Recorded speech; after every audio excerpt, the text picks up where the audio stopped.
નમસ્તે બાળ દોસ્તો, ડીકે એજ્યુકેશન ચેનલમાં આપનું સ્વાગત છે.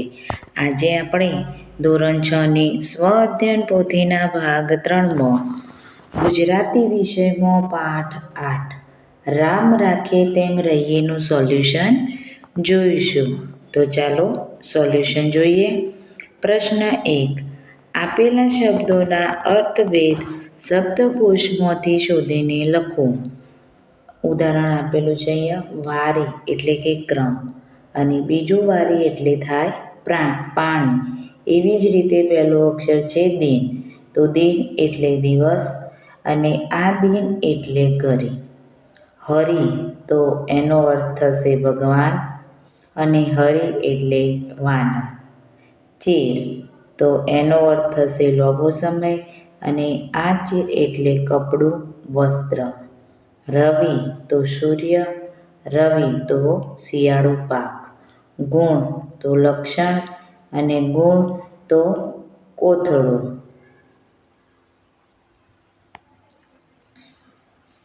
વધુ તો વધારે અને વધુ એટલે વહુ, પુત્રવધુ. પૂર તો નગર અને પૂર એટલે વધારે પાણીનો પ્રવાહ. હવે પ્રશ્ન 2. ઉદાહરણ મુજબ શબ્દો લખો. ઉદાહરણ આપ્યું છે દયા તો દયાહીન. એ જ રીતે પ્રેમ તો પ્રેમહીન. કરુણા તો કરુણાહીન. શ્રદ્ધા તો શ્રદ્ધાહીન. આશા આશાહીન. શક્તિ તો શક્તિહીન. પ્રશ્ન 3. આપેલા શબ્દોનો ઉપયોગ કરી વાક્યો લખો. તો અહીંયા શબ્દ આપેલા છે પ્રભુ અને ભજન. તો આ બંને શબ્દ આવી જાય એ રીતના વાક્ય બનાવવાનું છે. બાળ દોસ્તો, મેં અહીંયા મારી રીતે વાક્યો બનાવ્યા છે. તમે તમારી રીતે વાક્યો બનાવી શકો છો. આ વાક્યો ફક્ત તમારા સમજણ માટે છે. તો પ્રભુના ભજનથી મન શાંત થાય છે. બીજું છે ભાવતું ભોજન. આજે માતાના હાથનું ભાવતું ભોજન મળ્યું. ત્રીજું છે ગાદી તકિયા. મહેમાનોને સૂવા ગાદી તકિયા આપ્યા. સુખ દુઃખ. જીવનમાં સુખ દુઃખ આવતા હોય છે. ભૂખ્યા અને ભોજન. તો ભૂખ્યાને ભોજન આપવું એ પરોપકાર છે. પ્રશ્ન 4. લીટી દોરેલા શબ્દ જવાબમાં આવે તેવો પ્રશ્ન બનાવો. પહેલું છે કોઈ દિવસ રહેવાને બાગ બગીચા હોય છે. તો જવાબ બાગ બગીચા બને તે રીતે પ્રશ્ન બનાવવાનો છે. તો પ્રશ્ન બનશે કોઈ દિવસ રહેવાને શું હોય છે. બીજું છે કોઈ દિવસ અમે ભૂખ્યા રહીએ છીએ. તો જવાબ ભૂખ્યા આવી રીતે પ્રશ્ન બનાવીએ તો કોઈ દિવસ તમે કેમ રહો છો. ત્રીજું છે બાઈ મેરવા માટે પ્રભુ જ ગિરધર નાગર છે. તો કોના માટે પ્રભુ જ ગિરધર નાગર છે. બાઈ મેરવા જવાબ આવે તે રીતે પ્રશ્ન બનાવવાનો. ચોથું કોઈ દિવસ પહેરવાને હીરનો ચીર હોય છે. તો હીરના ચીરે જવાબ છે. તો કોઈ દિવસ પહેરવા શું હોય છે. પાંચમો પ્રશ્ન કોઈ દિવસ સૂવાને ગાદી તકિયા હોય છે. તો કોઈ દિવસ સૂવા માટે શું હોય છે. પ્રશ્ન 5. નીચે આપેલા ક્રિયાવાચક શબ્દોને વા પ્રત્યય લગાડીને વાક્ય બનાવીને લખો. જેમ કે ચાલવું તો ચાલવા. રમેશને બીક લાગતા ઝડપથી ચાલવા લાગ્યો. એ જ રીતે ઉડવું. ઉડવુંમાં પાછળ વા લગાવીશું તો ઉડવા. હવે એનું વાક્ય બનાવીશું. તો પિતાજીએ મને સવારે વહેલા ઉઠવા કહ્યું. ત્રીજું છે ઝઘડવું. તો એના વાક્યમાં વા લગાવીશું તો ઝઘડવા. નાની વાતમાં બંને મિત્રો ઝઘડવા લાગ્યા. રમવું તો રમવા. બાળકો બાગમાં રમવા લાગ્યા. પાંચમું છે આપવું તો આપવા. શિક્ષકે વિદ્યાર્થીઓને સારું માર્ગદર્શન આપવા કહ્યું. વાંચવું તો વાંચવા. વિદ્યાર્થીઓ પુસ્તક વાંચવા લાગ્યા. સાતમું છે કૂદવું તો કૂદવા. વાક્ય બનાવીશું. બચ્ચાએ ઊંચું કૂદવા માટે પ્રયત્ન કર્યો. આઠમું વાક્ય રડવું તો રડવા. બાળકો સાપને જોઈને રડવા લાગ્યા. પ્રશ્ન 6. કાવ્યના આધારે બંધબેસતા જોડકા જોડો. તો જોડકા જોડીશું. કાવ્યના આધારે સુખ દુઃખ તો સહેવું. બાગ બગીચા તો રહેવું.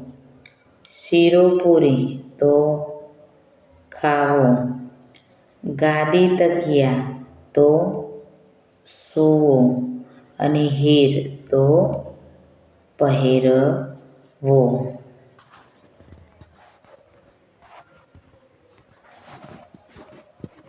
હવે પ્રશ્ન 7. નીચેના પ્રશ્નોના જવાબ લખો. પહેલો પ્રશ્ન છે રામ રાખીએ તેમ રહીએ કાવ્યમાં કેવી રીતે રહેવાની વાત કરી છે? તો જવાબ આ વાક્યમાં રામ એટલે ભગવાનની ઈચ્છા પ્રમાણે શાંતિ અને સહનશક્તિથી રહેવાની વાત કરી છે.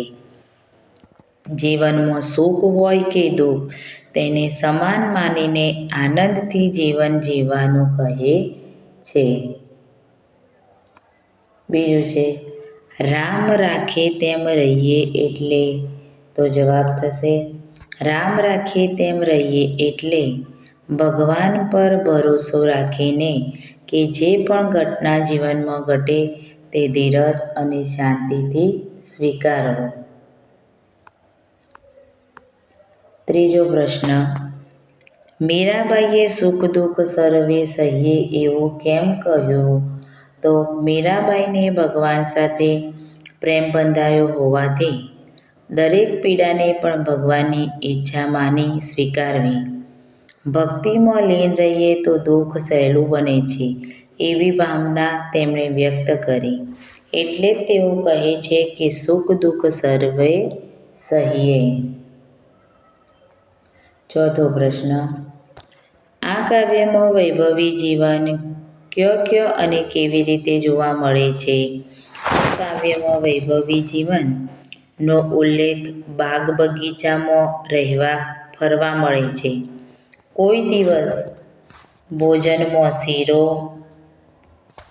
પૂરી મળે છે.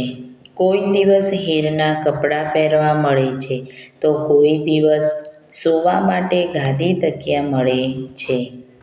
હવે પ્રશ્ન 5. કુટુંબના સભ્યો વિશેની માહિતી એકઠી કરી અને ચાર્ટ બનાવો. બાળમિત્રો તમે તમારા કુટુંબના સભ્યોનો અહીંયા માહિતી એટલે કે વૃક્ષ જેવી રીતના બનાવવાનું છે. પ્રશ્ન 8. ભગવાન શ્રી કૃષ્ણ વિશેનું કાવ્ય દાદા દાદી પાસેથી મેળવીને ગાઓ અથવા લખો. તો અહીંયા મેં મારી રીતે લખ્યું છે. તમે તમારી રીતે પણ બાળ ગીત લખી શકો છો. મોર મુગુટવાળા નંદલાલા વાંસળી વગાડે ગોપાલ.